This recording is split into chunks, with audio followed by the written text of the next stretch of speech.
Hello, everyone, and welcome to N2M Tech Talk.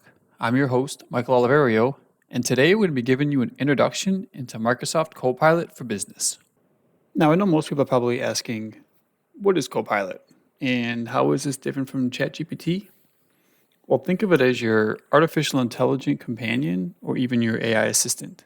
Copilot is there for you every step of the way, and I'll get into some of that stuff later in the series. So, most people have heard of ChatGPT, so why use Copilot? Let's go over the differences here. This is ChatGPT.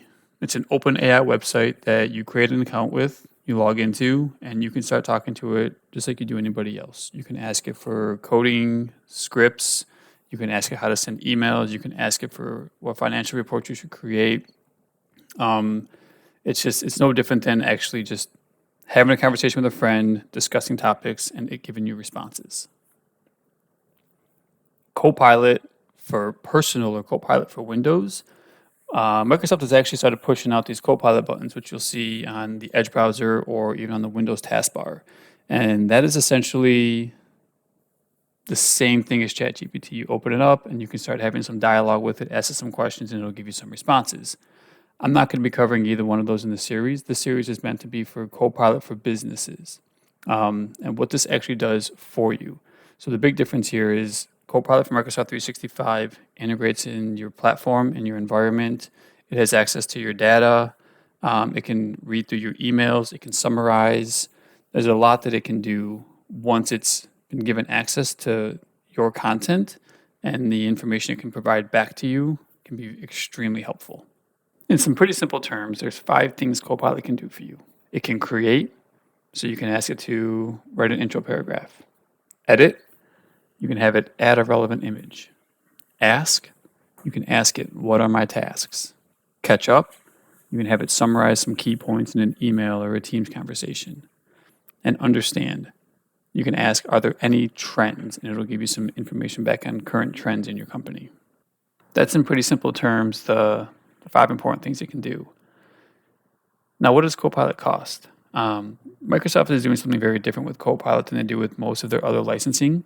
They're making you pay for 1 full year of licensing upfront for one user. So if you want to have one person in your company actually use Copilot, it's going to be $360 per user paid upfront. That'll cover an entire year worth of usage.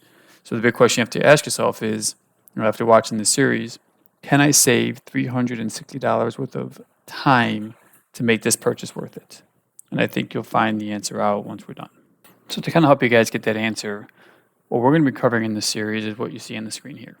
Copilot in Word, PowerPoint, OneNote, Outlook, Excel, Teams, Copilot for 365, Copilot in Loops, Copilot in Windows, and lastly, Whiteboard and Forms.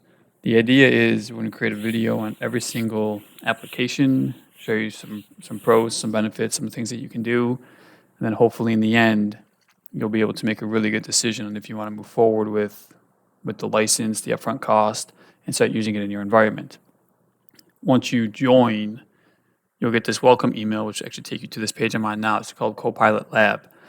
This site is basically the intro site. You'll have some videos, some guides, some documents, some how to uses, and even some toolkits if you want to start downloading and using more about it. All right, well, that completes our tutorial today. In our next video, we're going to be covering Copilot for Microsoft Word, so please check that out. I hope you enjoyed this video. If you did, please subscribe and like so we can get more content and follow us for updates. Thank you and be safe.